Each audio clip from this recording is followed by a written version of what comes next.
Bom dia, igreja de Deus.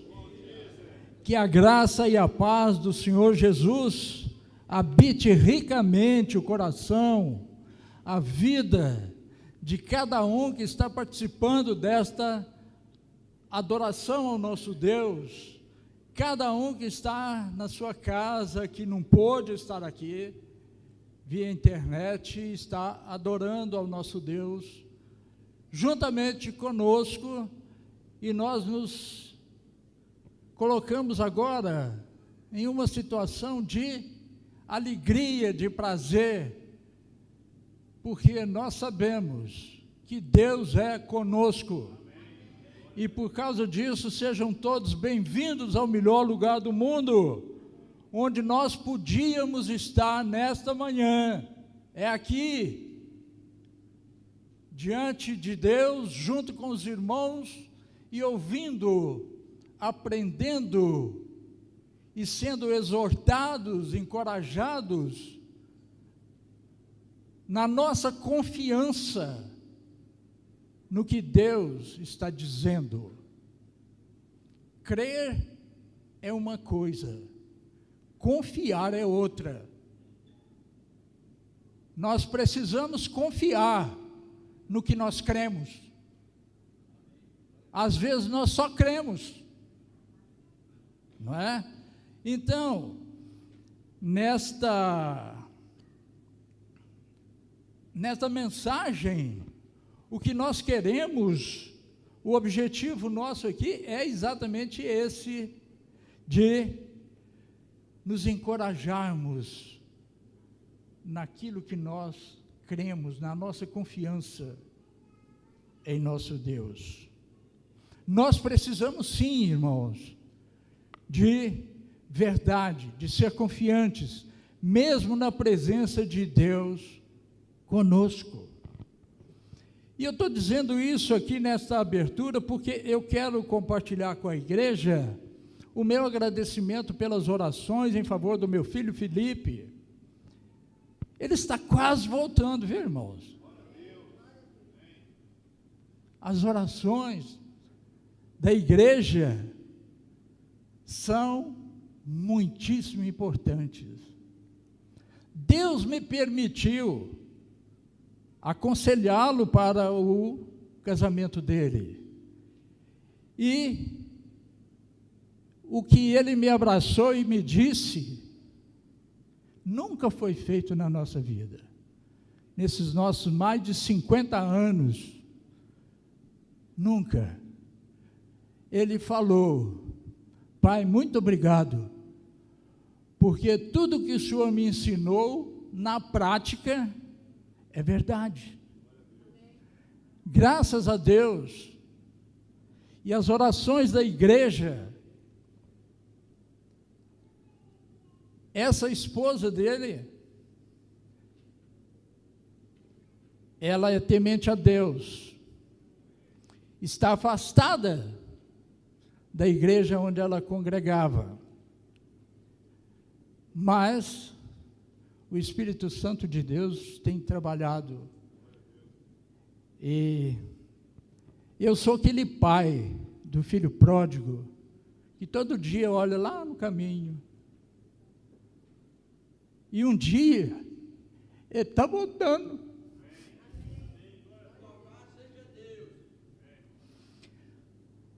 Deus me permitiu celebrar o casamento dele. E foi assim. E eu dou graças a Deus por cada um dos irmãos que tem orado para que isso tenha acontecido. Do casamento em si, mas que principalmente, agora ele e a esposa possam fazer parte dessa família que confia em Deus. Vamos orar. Santíssimo Deus, nosso Pai, Senhor misericordioso, nós damos graças ao Senhor, porque nós podemos confiar no Senhor. Nós sabemos em todos os momentos, Senhor Deus, que o Senhor é conosco, em todas as nossas situações. Obrigado. Obrigado pelo sacrifício de Jesus. Esse sacrifício santo é que nos dá a oportunidade de estarmos em adoração ao Senhor, com a esperança viva da vida eterna com o Senhor, a vida eterna no céu com o Senhor. Obrigado, Senhor, em nome de Jesus. Abençoe para que essa mensagem seja útil para a vida de todos nós que estamos participando, todos aqueles que estão ouvindo e participando também via internet. Muito obrigado, Pai, em nome de Jesus oramos. Amém e amém.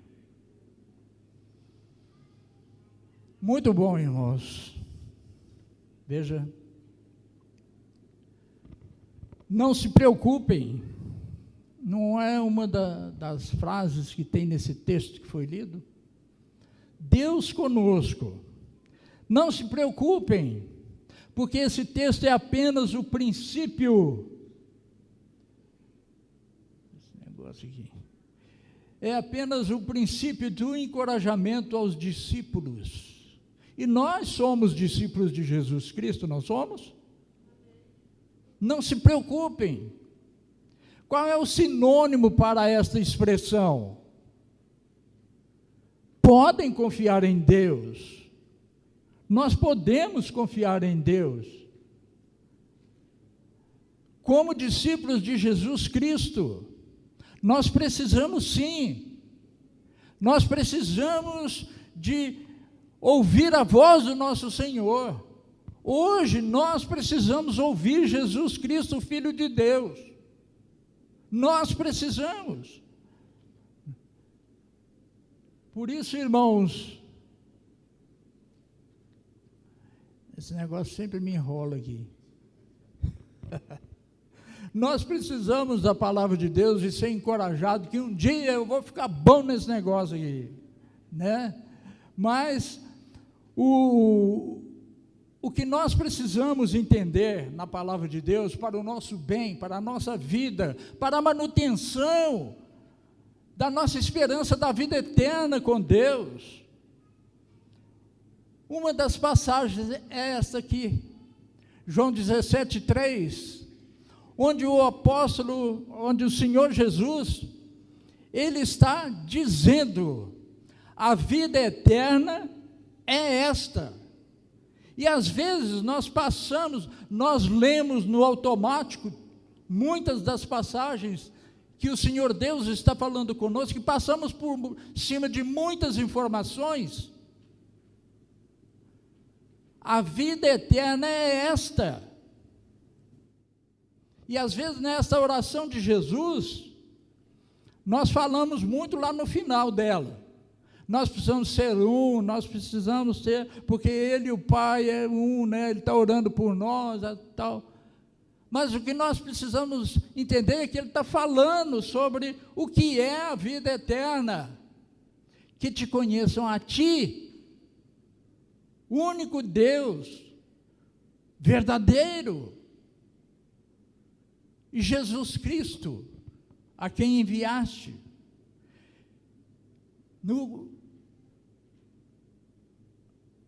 Em João 6,40, ele fala para os discípulos, de fato, a vontade do meu Pai é que todo aquele que olhar para o Filho e nele crer, tenha vida eterna, e eu ressuscitarei no último dia. Essa é a esperança que nós precisamos ter da vida eterna.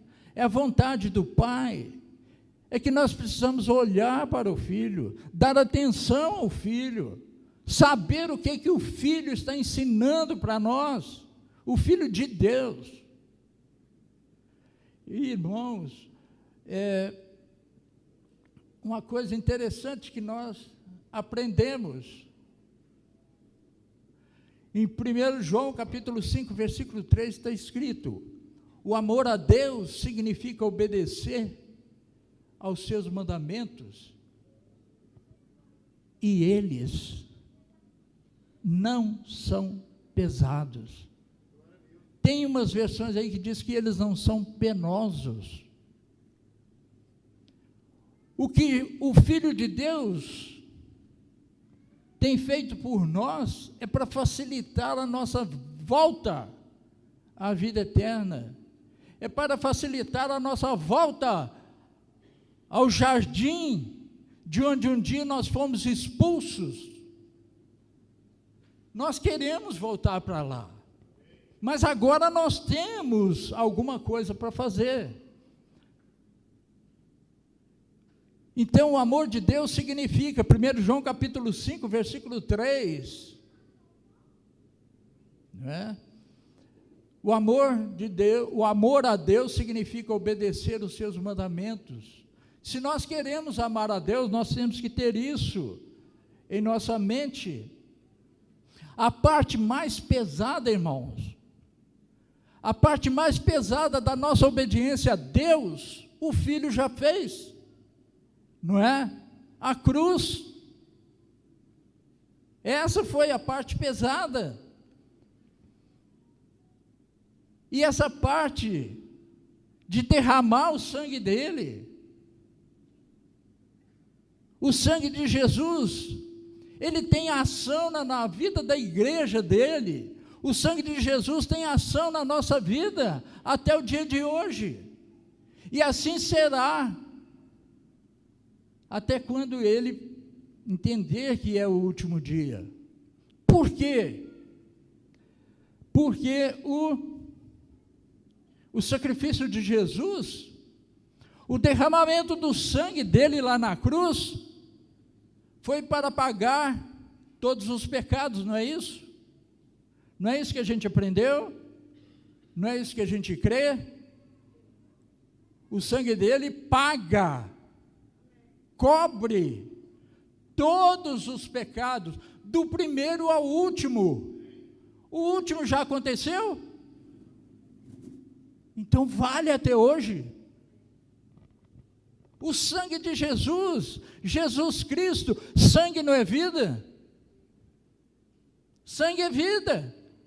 Então a vida de Jesus Cristo ainda funciona hoje e funcionará até o dia em que ele entender que será o último dia. João 5,17, Jesus fala, Jesus revela, meu Pai trabalha até agora. Deixa eu ver se isso está aqui.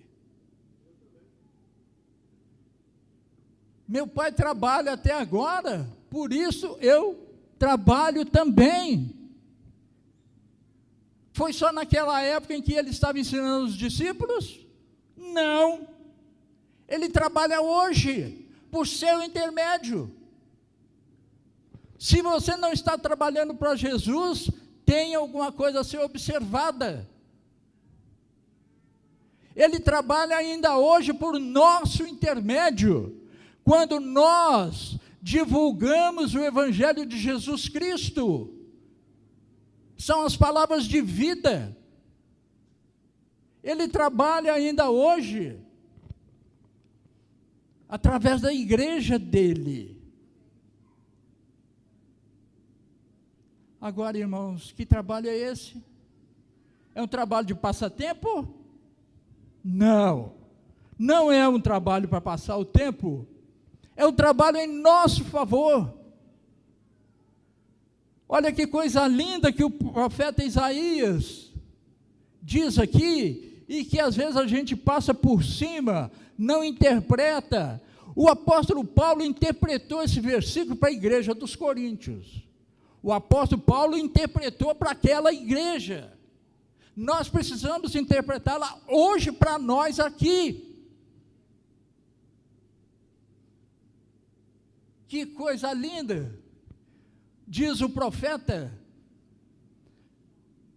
porque desde a antiguidade não se ouviu, nem com o ouvido se percebeu, nem com olhos se viu, Deus, além de ti, faz o quê?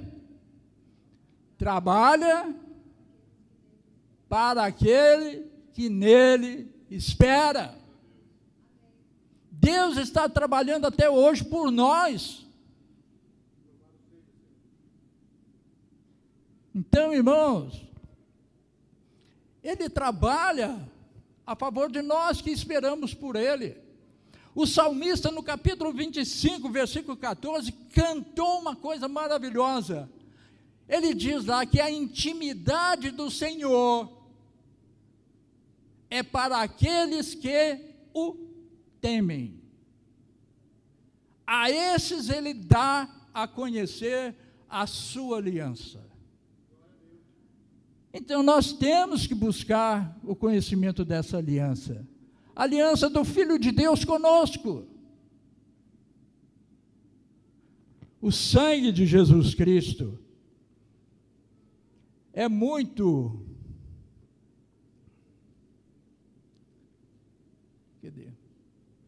É muito bom podermos ouvir, podermos sentir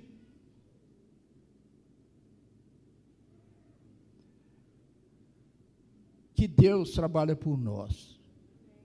É muito bom nós podermos entender que esse trabalho em favor dos que o temem, como cantou o salmista,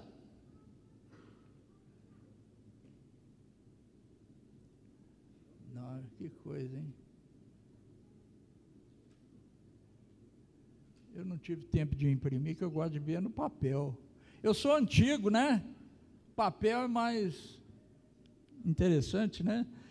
Então, irmãos, o salmista, ele canta para nós, e nós lemos, nós entendemos o que ele está falando conosco, naqueles versos, o Salmo, está lá, Salmo 37. Olha que coisa linda, que encorajamento a igreja tem, confie no Senhor e faça o bem. Vocês entenderam essa frase, irmãos? Confiar no Senhor e praticar o bem. Aí muitos podem pensar, mas o que é fazer o bem? Confiar, eu já mostrei, já falamos desde o início. Não é apenas crer, é ter certeza que aquilo ali vai acontecer. Pode não ser no nosso tempo, mas vai acontecer, porque o nosso tempo não é o tempo de Deus. Confie no Senhor e faça o bem. E o que ele fala depois? Assim você habitará na terra e desfrutará segurança. Agrade-se do Senhor e Ele atenderá o quê? Os desejos do seu coração. Está certo? Agrade-se do Senhor e Ele atenderá os desejos do seu coração. Entregue o seu caminho ao Senhor. Confie nele. E Ele vai agir. Ele vai deixar claro como alvorada que você é. Você é o quê? Justo. Eu estou enrolado. Justo, e como o sol do meio-dia, Ele vai deixar brilhando dessa forma que você é inocente. Um texto deste, irmãos, cantado pelo salmista Davi, que via nos perversos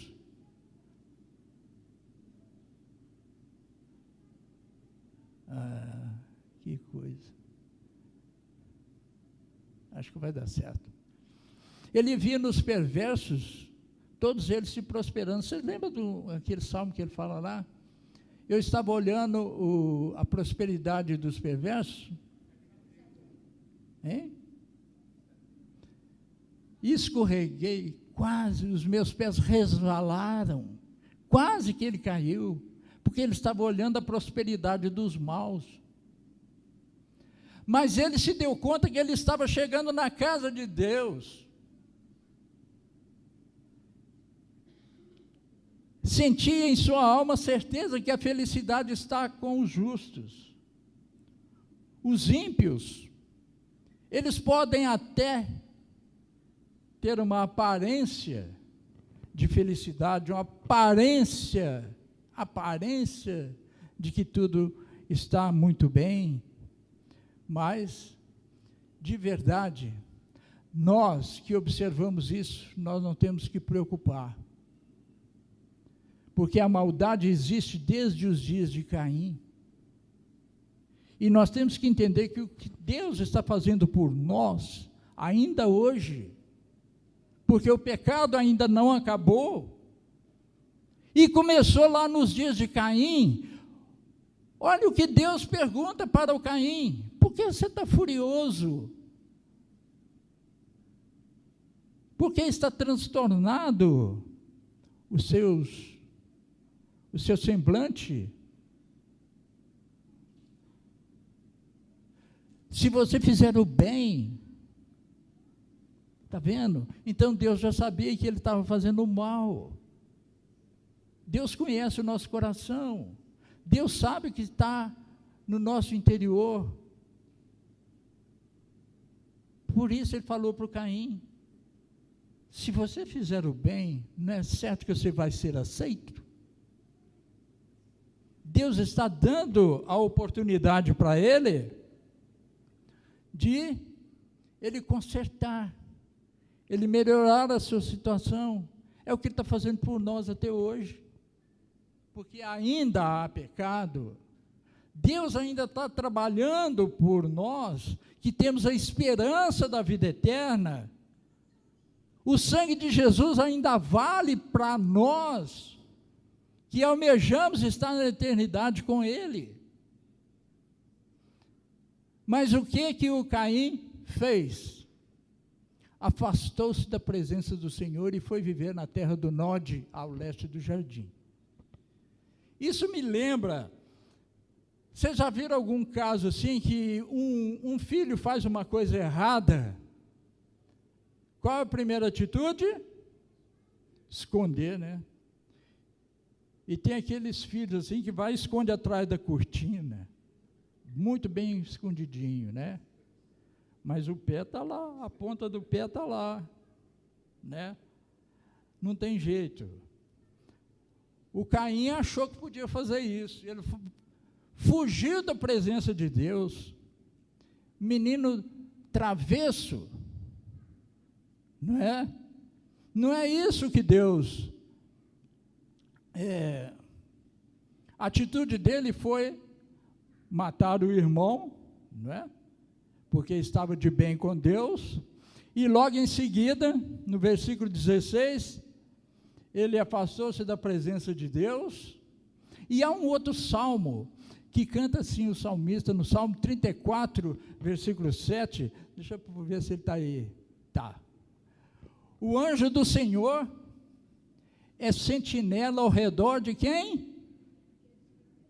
Daqueles que o temem. E ele faz o quê? Os livra, tá certo? E diz no versículo 9, temam ao Senhor vocês que são os seus santos. Todos aqueles que são os santos do Senhor, temam a Ele. Por quê? Porque nada falta aos que o temem. Está vendo? Nós precisamos entender que Deus é conosco. Nós não temos que preocupar. Está difícil, irmãos? Tá. Está complicado? Tá. Mas vai ser assim. Vai ser. Não é? O Sermão da Montanha, naquele texto que foi lido, o Sermão da Montanha todo, não é? É o primeiro de 5 grandes sermões de Jesus que Mateus registrou. É apenas o primeiro Sermão da Montanha.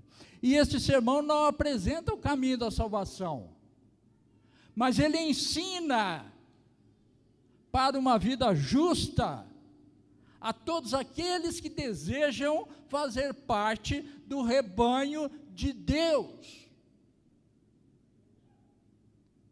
Se você que nos visita e que ainda não faz parte do rebanho de Deus, não demore.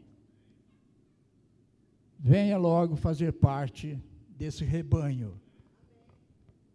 O Senhor Jesus não escondeu dos discípulos dele. Lá em Mateus 10, 22, ele fala, Mateus capítulo 10, versículo 22, deixa eu ver se está ali. Não está. Mateus 10, 22, veja que Jesus não escondeu isso dos discípulos dele, veja bem. Todos odiarão vocês por minha causa, mas aquele que perseverar até o fim, o que vai acontecer? Será salvo. É no futuro, não é agora, será salvo. Então nós temos que lutar muito, nós temos que trabalhar muito, nós temos que perseverar muito, para que haja salvação no último dia para todos nós. Então, irmãos, coisas horríveis acontecerão? Sim. No versículo 21, uma delas aqui, ó, o irmão entregará à morte o seu irmão e o pai o seu filho. Filhos se rebelarão contra seus pais e os matarão. Olha, não são coisas horríveis, é isso? Não está aí não. São coisas horríveis, não são? Mas antes, no versículo 16, Jesus alertou o que aconteceria aos discípulos. Ele fala uma coisa lá no versículo 16. Eu estou enviando vocês como lobos, ovelhas no meio dos lobos. Nós não sabemos o que é isso, não. Às vezes a gente ouve alguém falar, repetir esse versículo, mas a gente nunca presenciou uma matilha devorando uma ovelha, porque aqui na cidade a gente nem vê ovelha aqui, mas é uma coisa tenebrosa. O bicho está vivo e eles já estão comendo o bicho vivo, destroçando ele e ele berrando. Nós não sabemos o que é isso, nós só falamos e achamos, que coisa horrível, mas é. Quando Jesus nos envia, a expectativa que nós devemos ter é essa, que nós não vamos encontrar facilidade, não, nós vamos encontrar inimizades. Quantas pessoas que já desistiram de nós porque nós somos cristãos? Quantas pessoas que já não querem mais olhar para nós porque ela agora é servo de Jesus? Quantos? Minha família inteira, da primeira família, de pai e mãe, não querem. Então, irmãos, aqui, Jesus ensina apontando contraste. É o que nós vimos nesse texto. Em todo o que Jesus, todo o ministério dele foi apontar contraste entre o caminho novo, direcionado pelo Filho de Deus, em relação ao caminho antigo dos escribas e fariseus, recheados de tradições humanas. E mais à frente, no decorrer dos ensinos, Jesus fala como que era o caminho deles. Vamos ver juntos, vamos? Mateus 23, vamos ler só um pouquinho dele aqui. Jesus está ensinando para nós, Jesus está registrado aqui como que Jesus mostra aqui para nós como que era o caminho antigo, o caminho de escribas e fariseus, o caminho de doutores da lei. 23, de 1 a 11, eu vou ler aqui, acompanhem comigo, não está na tela. Então Jesus disse à multidão e aos seus discípulos, tá? Dois tipos de plateia diferentes, tá? Multidão e discípulos. certo? Não é toda a multidão que é discípulo de Jesus, não. Até hoje é assim. Versículo 2. Os mestres da lei e os fariseus se assentaram na cadeira de Moisés. O que é isso? Tomaram o lugar do ensinamento de Moisés. Não estão falando como Moisés escreveu. Tá certo? Eles assentaram no lugar, quer dizer, eles tomaram para si o que é chamado de lei, dada por Deus. Como que eles fizeram isso? Com as tradições deles. E diz o versículo 3, obedeçam-lhe e façam tudo o que eles lhes dizem, mas não façam o que eles fazem, pois não praticam o que pregam. Eles atam fardos pesados e os colocam sobre os ombros dos homens, mas eles mesmos não estão dispostos a levantar um só dedo para movê-los. 5. Tudo que fazem é para serem vistos pelos homens. São os aparecidos. Eles fazem seus filactérios, aquelas duas tirinhas que ficavam amarrando uma caixinha. Eles tinham uma caixinha que eles amarravam na testa, e simbolicamente ali dentro estava a lei de Deus, como se estivesse dentro da cabeça deles. Mas o negócio está do lado de fora, não é? Tem que estar no coração, tem que estar nas atitudes, não é? Não tinham.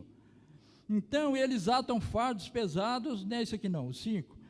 Tudo o que fazem é para serem vistos pelos homens. Eles fazem os seus filactérios bem largos e as franjas das suas roupas bem longas. E o 6, eles gostam do lugar de honra nos banquetes, nos assentos mais importantes na sinagoga, de serem saudados na praça, de serem chamados de mestres, rabis. Mas vocês, discípulos, servos de Jesus Cristo, versículo 8, vocês não devem ser chamados de rabis, de mestres, porque um só é o mestre de vocês, e todos vocês são irmãos. A ninguém na terra chamem pai, porque vocês só têm um pai, aquele que está nos céus. E o 10, tampouco vocês devem ser chamados de chefes, porquanto vocês têm um só chefe, que é o Cristo. O maior entre vocês, discípulos de Jesus Cristo, ele está falando assim no versículo 11, o maior entre vocês deve ser, não escutei, servo. O que é servo? É aquele que serve, aquele que faz alguma coisa em favor do próximo, não é? Está servindo, está fazendo alguma coisa em favor do irmão, semelhança, criado em imagem e semelhança de Deus. Irmãos, o Senhor aponta contraste nas atitudes deles, ensinando que os discípulos não devem agir assim. Como ele fala no versículo 5, tudo que fazem é para serem vistos pelos homens, né? Os discípulos de Jesus, os seguidores dele, os seguidores do novo e vivo caminho, devem servir, como ele fala no versículo 11. Os seguidores de Jesus, os seguidores do novo caminho, novo e vivo caminho, eles não devem agir para serem vistos e deslumbrados pelas pessoas. A ação cristã que exibe a identidade dos discípulos de Jesus é esta. A identidade do cristão é essa aqui. Novo mandamento vos dou, porque o caminho é novo, o ensinamento é novo, não é cheio de tradições, imposto, as tradições impostas por nenhum de nós aqui. Amem uns aos outros como eu fiz por vocês, diz Jesus. Só assim que vocês serão reconhecidos. Nós somos reconhecidos, é a nossa identidade. Nós somos reconhecidos pelas pessoas como os meus discípulos, se amarem uns aos outros. Se nós tomarmos como exemplo o que Jesus fez por nós, amar, se entregar, dar o sangue. Alguém aqui já deu sangue por alguém? Nós não precisamos fazer isso, né? Mas nós não podemos tirar isso da cabeça. Porque o nosso irmão primeiro fez por nós, nos ajudou nisso, né? O maior será aquele que servir. Amar na prática é servir ao irmão. O contexto aqui, irmão, de tudo isso que nós estamos falando, o contexto é exclusivo entre Jesus e os discípulos. Porque eles estão lá no cenáculo onde eles vão celebrar a ceia. Eles estão, aliás, naquele movimento da celebração da Páscoa. E em seguida ele vai instituir a ceia, não é? Então, Jesus está no cenáculo, lembrando a última Páscoa, e o que ele já tinha feito? Ele já tinha lavado os pés daquela turma. Em todo o ensinamento de Jesus, ele nos promete que está conosco, irmãos. Nós temos que confiar nisso. Sempre fala em dificuldades, fala. Vai ser difícil? Vai ser problemático? Vamos ter decepções? Vamos ter decepções, sim. Mas encoraja quando Jesus diz o seguinte: tenham bom ânimo, eu venci o mundo. Vocês já viram essa passagem na Bíblia? Tenham bom ânimo, eu venci o mundo. Ele fala, vocês passarão por dificuldades, sim, aflições, sim, mas eu estou com vocês. João 16, 33, não é? E João 14, 16, ele diz, eu rogarei ao Pai, e Ele vos dará outro Consolador. Deixa eu ver se isso aqui vai ficar bonito aí, ó. Eu rogarei ao Pai, e Ele vos dará outro Consolador. Por que outro? Porque Ele é o primeiro. Jesus é o primeiro Consolador nosso. Em segunda oportunidade vem o Espírito Santo de Deus. É o outro Consolador que nós temos. Quando nós batizamos, nós recebemos esse dom do Espírito Santo para termos em nós esse outro Consolador, a fim de que esteja para alguns dias, para sempre, convosco, o Espírito da verdade. Agora, o que é a explicação seguinte? O mundo não pode receber, não vê, nem o conhece, mas vocês, discípulos, vocês conhecem. Por quê? Porque Ele habita com vocês. Quem é que estava habitando com aqueles discípulos? Quem? Acho que a mensagem está muito ruim, porque está todo mundo calado, ninguém fala nada. Não, é Jesus. Conhece porque Ele habita com vocês e estará. Aí é o Espírito Santo. Tá? É Deus conosco.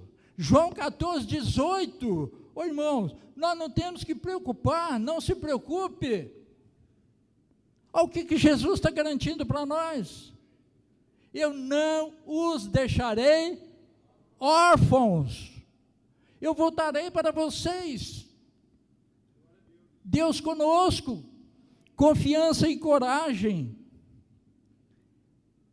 É no que o Filho de Deus está dizendo. Vocês já ouviram aquela passagem que tem lá em primeiro relógio?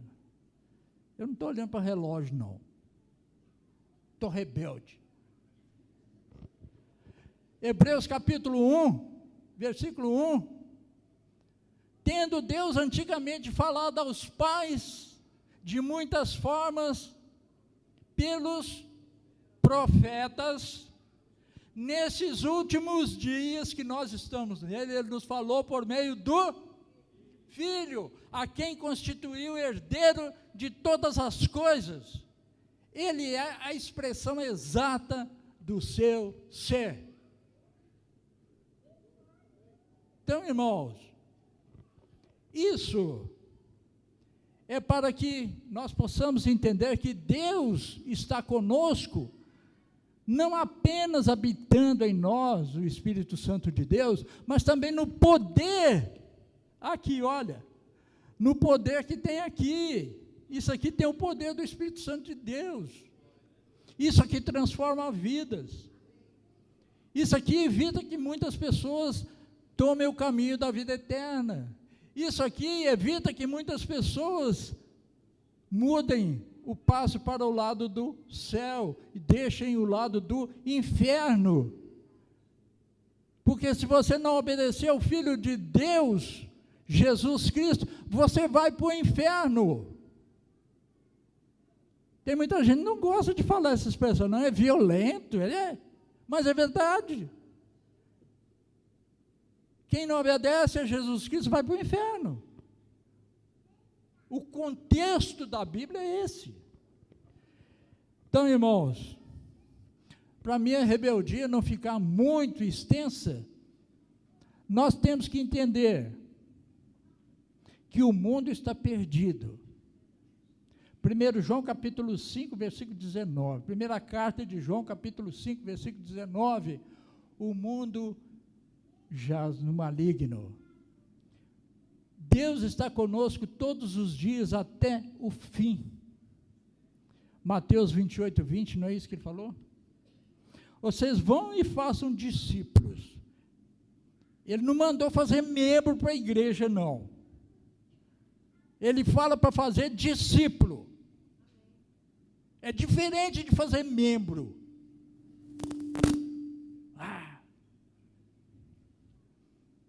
Então ele fala, vão e façam discípulos. Porque eu estou com vocês, vocês vão ensinar eles, eu vou estar com vocês todos os dias até o fim. É a expressão poderosa para nos animar na disseminação do Evangelho do Filho de Deus. Ele abre o novo caminho do Cordeiro de Deus, que tira o pecado do mundo. 1 João 1,29, João apresenta Jesus, né? Eis o Cordeiro de Deus que tira o pecado do mundo. Mas para o Cordeiro de Deus tirar o pecado do mundo ainda hoje, precisa da igreja estar ativa. Precisa da igreja investir tempo nisso. Não é? É o serviço principal nosso, na igreja do Cordeiro, disseminar o Evangelho da vida eterna.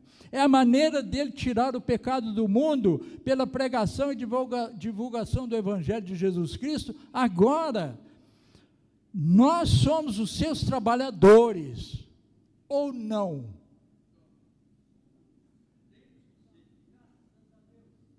Nós somos trabalhadores de Deus ou não? Amém? Não, que desânimo. Não precisa tanto também, né? Nós somos os seus trabalhadores, então sejamos os semeadores do Evangelho, do novo caminho, da salvação da alma. A palavra do Evangelho do Filho de Deus é a luz que ilumina o nosso caminho novo. O Salmo 119, versículo 105 fala, tua palavra é luz para os meus pés, né? Os meus passos. A minha versão fala assim, o Cordeiro de Deus, está encerrando, viu, irmãos? O Cordeiro de Deus, ele tira o pecado, hoje, do mundo, tira, mas a igreja tem que agir para isso. Se a igreja sair aqui e vai para casa como um macarrão e vai dormir, vai ser difícil, viu? Por meio da divulgação que fazemos do Evangelho, quem tem poder de Deus para salvar todo aquele que crê, é a palavra dele. Que Deus nos ilumine, que Deus nos guarde. Amém e amém.